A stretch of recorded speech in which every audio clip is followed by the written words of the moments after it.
नमस्कार दोस्तों, मैं हूं सूरज। एक बार फिर से स्वागत है आपके ही अपने YouTube चैनल द ब्रेडो में। और आज हम फिर से हाजिर हैं एक नई वीडियो के साथ। ये जो अपनी 10 प्रश्नों की टेस्ट सीरीज हमने चलाई है आदिकाल से संबंधित, उसका ही आज ये चौथा सीरीज है। तो दोस्तों इसमें भी सिर्फ मैंने 10 प्रश्न ही डाल रहा हूँ, हस्तलिखित है। अगर आप चाहो तो मैं इसको बढ़ा सकता हूँ, अगर आप कमेंट करेंगे तो मैं इन क्वेश्चनों को थोड़ा सा बढ़ा दूंगा। लेकिन मैंने सिर्फ 10 प्रश्न इसलिए लिखे हैं दोस्तों, उन 10 प्रश्नों में भी हम कम से कम 50 प्रश्नों को सॉल्व करके चलेंगे दोस्तों। कैसे 50 क्वेश्चनों को सॉल्व कैसे करेंगे दोस्तों, आप पूरी वीडियो देखिएगा। यकीनन आप जब पूरी वीडियो देखेंगे तो आपको जरूर ये पता लगेगा कि हमने 10 प्रश्न नहीं देखे दोस्तों।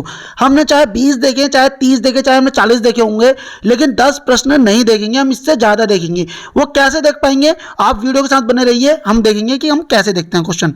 तो देखो, समय ज़्यादा ना लेते हुए दोस्तों मैं एक बार फिर से बोलूँगा, यदि आपको ये क्वेश्चन अच्छे लगते हैं, प्रश्न आपको अच्छे लगते हैं, आपके 10 में से 10 बनते हैं या 10 में से 5 बनते हैं, 10 में से 4 बनते हैं, जितने भी आप क्वेश्चन आपके सही हो रहे हैं आप कमेंट करके बताइए। आपको प्रश्नों का लेवल कैसा लग रहा है आप कमेंट करके बताइए, और आपको किस तरीके की टेस्ट सीरीज चलानी है आप कमेंट करके बताइए दोस्तों। तो वीडियो अगर आपको अच्छी लगती है तो लाइक करेंगे, चैनल को सब्सक्राइब करेंगे दोस्तों, प्लीज प्लीज प्लीज, और एक छोटा सा प्यार सा कमेंट जरूर करेंगे। तो बनते हैं, चलते हैं पहले प्रश्न की तरफ। गलत युग्म का चयन करें दोस्तों। पहला ही प्रश्न कैसा आ गया देखो, गलत युग्म का चयन करें। तो पहला ऑप्शन है आधुनिक हिंदी साहित्य, लक्ष्मी सागर वार्षण की लिखी हुई है। बी, आधुनिक हिंदी साहित्य का इतिहास, कृष्ण शंकर शुक्ल द्वारा लिखा गया है। तीसरा ऑप्शन है हिंदी साहित्य का इतिहास, रामचंद्र शुक्ल द्वारा लिखा गया है। और डी बोल रहा है हिंदी साहित्य का सरल इतिहास, विश्वनाथ चतुर्वेदी द्वारा लिखा गया है। लेकिन प्रश्न क्या है दोस्तों, गलत युग्म का चयन करें। तो इनमें से, इन चारों में से आपकी नजरों में कौन सा गलत आंसर है कमेंट करके बताएंगे, और मैं आपको बताता हूं कि इसका आंसर है डी। तो दोस्तों हिंदी साहित्य का सरल इतिहास 1985 में लिखा गया था दोस्तों। कब लिखा गया था? 1985 में लिखा गया था, और ये लिखा था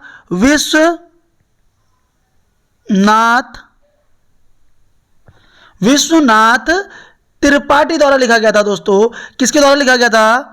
विश्वनाथ त्रिपाठी। तो विश्वनाथ तक तो सही था, लेकिन चतुर्वेदी ना होकर त्रिपाठी था दोस्तों। और वहीं पे बात करते हैं हिंदी साहित्य का इतिहास। तो हिंदी साहित्य का इतिहास 1929 में किसने लिखा था? रामचंद्र शुक्ल ने लिखा था।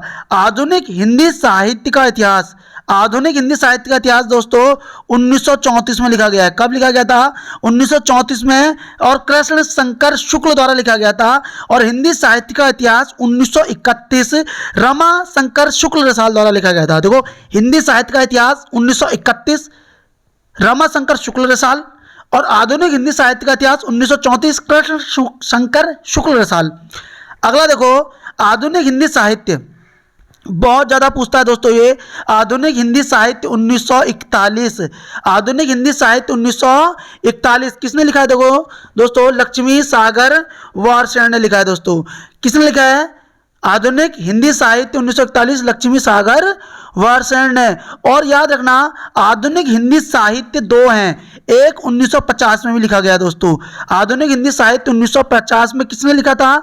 नंद दुलारे वाजपेयी ने। तो ये जरूर देखेंगे कि 1941 वाला है या 1950 वाला पूछा गया है। यदि ऑप्शंस में दोनों का नाम आ गया, लक्ष्मी सागर का भी नाम आए और नंद दुलारे वाजपेयी का भी आए, तो जरूर उस प्रश्न में सन दिया होगा। अदरवाइज अगर मान लो सिर्फ इतना दिया हुआ है आधुनिक हिंदी साहित्य, क्या दिया दोस्तों? आधुनिक हिंदी साहित्य, और उसमें क्या है कि इन दो में से एक ही को नाम देगा, चाहे तो नंद दुलारे वाजपेयी का देगा या फिर लक्ष्मी सागर वार्षण का देगा। और यूजीसी नेट में जब ये प्रश्न बना था तो लक्ष्मी सागर वार्षण के लिए क्वेश्चन ये बना था दोस्तों। चलते हैं आगे की ओर, दूसरा प्रश्न देखते हैं।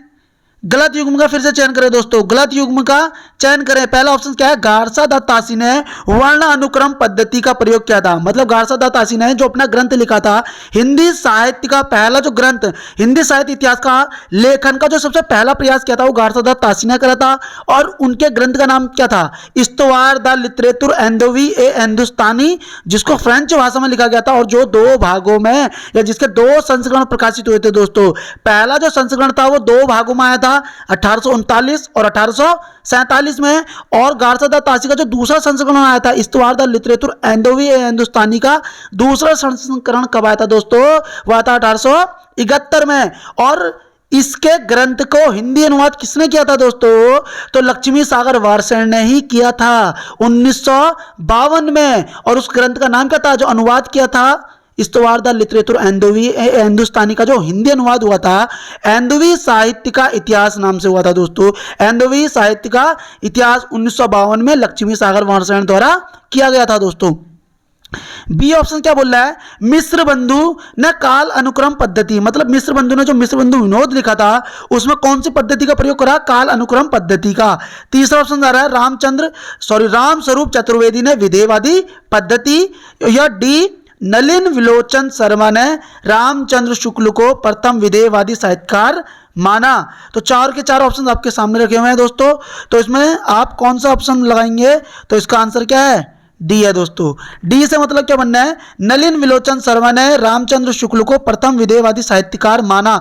तो इन्होंने इसको प्रथम विधेयवादी साहित्यकार नहीं माना था। तो दोस्तों किसको माना था? यदि आपको जानना है तो मेरे जो तीसरे नंबर का सेट है, जो सेट नंबर 3 है, उसमें इस प्रश्न का उत्तर दिया हुआ है, वो भी बिल्कुल अच्छी तरीके से। अब मैं तुम्हें बता देता हूं। देखो, वर्ण अनुक्रम पद्धति जो लिखी गई है वो गारसादा तासी ने लिखी थी, और दूसरे ने लिखे थे शिव सिंह सेंगर ने दोस्तों। शिव सिंह सेंगर और गारसादा तासी ने वर्णानुक्रम पद्धति प्रयोग करा है।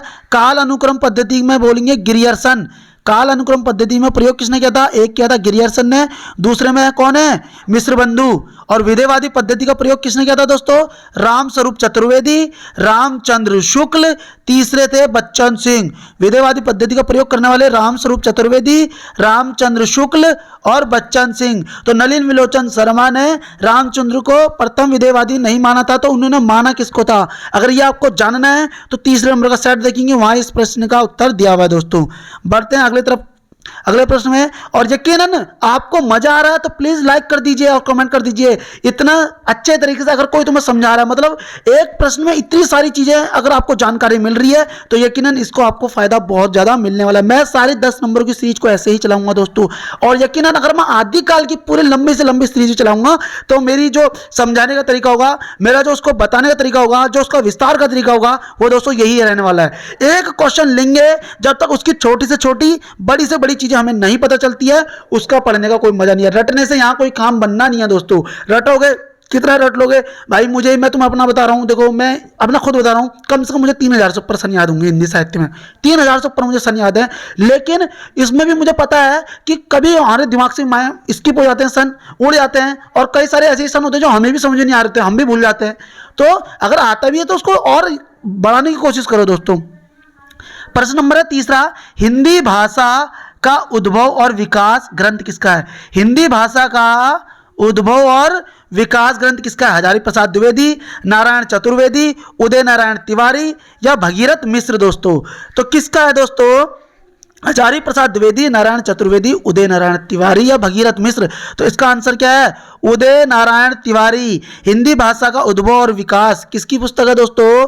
उदय नारायण तिवारी की। और हिंदी साहित्य का उद्भव और विकास, हिंदी साहित्य का, हिंदी यहाँ पे भाषा के लिए क्या हो जाता है दोस्तों?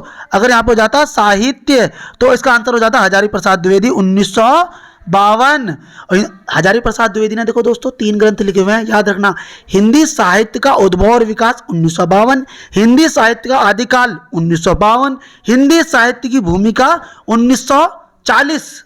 ठीक है दोस्तों। अब यहीं पे आधुनिक हिंदी का आदिकाल 1973। नारायण चतुर्वेदी की पुस्तक कौन सी है दोस्तों? नारायण चतुर्वेदी ने जो ग्रंथ लिखा है उसका नाम है आधुनिक हिंदी का आदिकाल। क्या है दोस्तों नाम? आधुनिक हिंदी का आदिकाल 1973, नारायण चतुर्वेदी। और उदय नारायण तिवारी ने क्या लिखा है? हिंदी भाषा का उद्भव और विकास। अगला है भगीरथ मिश्र। अगर हम बात करते हैं काव्य शास्त्र की, काव्य शास्त्र 1973 या फिर 1976, मैं देखो श्योर नहीं हूं दोस्तों, आप जरूर देखना इस प्रश्न का। जो काव्य शास्त्र किया भारतीय काव्य शास्त्र भगीरथ मिश्र ने 1973 किया, 1976 किया। मैं थोड़ा सस्पेंस में चल रहा हूं, लेकिन इन दो के अंतर्गत ही उसका आंसर होगा दोस्तों। तो अगर आपको कोई प्रश्नों में मजा आ रहा है दोस्तों, तो प्लीज लाइक ठोको एक और फिर चलते हैं चौथे प्रश्न की तरफ। हिंदी साहित्य सराहपा का समय राहुल सांकृत्यायन। देखो दोस्तों, राहुल सांकृत्यायन ने सराहपा का समय क्या बताया? 769, 769, 633 या 783 दोस्तों। सरहप्पा का समय राहुल सांकृत्यायन ने क्या बोला है? देखो राहुल सांकृत्यायन ने आदिकाल के पहले कवि सरहप्पा को बोला है। हिंदी का पहला कवि किसको माना जाता है? सरहप्पा को ही माना जाता है दोस्तों। लेकिन हिंदी का पहला साहित्य जो रचना है दोस्तों, हिंदी की जो पहली रचना है वो सरहप्पा द्वारा लिखी गई दोहा कोश नहीं है, जबकि पहले कवि, हिंदी के पहले कवि कौन है? सरहप्पा है। लेकिन इनकी रचना पहली नहीं मानी जाती।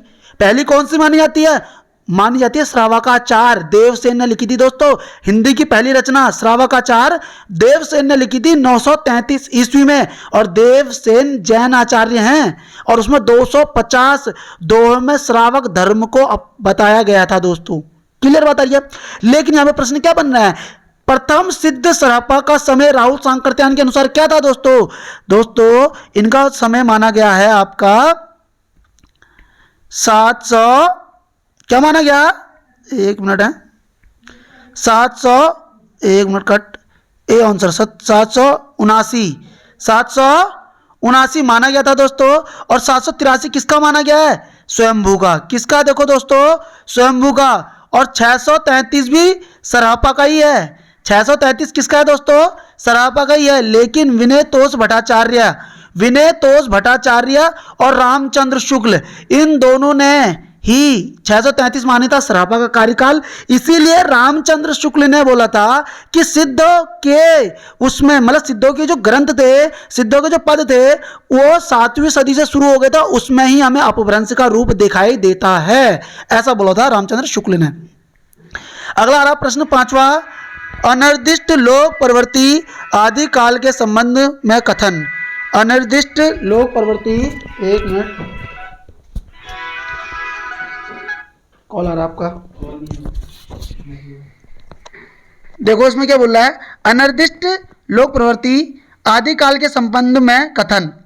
यह कथन किसका है? कि आदि काल के संबंध में, आदि काल को ऐसे समझ लेते हैं इस प्रश्न को, चलो, आदि काल के लिए किसने अनिर्दिष्ट लोक प्रवृत्ति का नाम दिया था दोस्तों? तो ऑप्शन ए हजारी प्रसाद द्विवेदी, रामचंद्र शुक्ल, श्याम सुंदर दास या नगेंद्र। तो ये क्वेश्चन तो बेसिक क्वेश्चन है, आप सभी को पता होगा। किसने बोला है? रामचंद्र शुक्ल ने। वहीं पे आदि काल को हजारी प्रसाद द्विवेदी ने क्या बोला था? अत्यधिक व्याघात और ना अत्यधिक निर्दिष्ट और व्याघातों का युग, इसी तरीके से कुछ बोला है हजारी प्रसाद द्विवेदी ने। अत्यधिक व्याघातों का युग, इस तरीके से कुछ नाम दिया गया है, मेरे दिमाग से उतर रहा है वो। अत्यधिक अनिर्दिष्ट और व्याघातों का युग, इस तरीके से कुछ दिया है इन्होंने भी उसके लिए। लेकिन अनिर्दिष्ट लोक प्रवृत्ति का नाम किसने दिया था? रामचंद्र शुक्ल ने दिया था दोस्तों। छठा क्वेश्चन आ रहा है, एक मिनट, ये आज पेज ऐसा क्यों जा रहा है बार बार? आदि कबीर आदि संतों को नाथ पंथियों से जिस प्रकार, देखो दोस्तों किससे? नाथ पंथियों से, यूजीसी नेट में प्रश्न बना है ये। कबीर संतों को नाथ पंथियों से जिस प्रकार साखी और बानी के शब्द मिले, उसी प्रकार साखी और बानी के लिए बहुत कुछ सामग्री और सद्दू ककड़ी भाषा थी।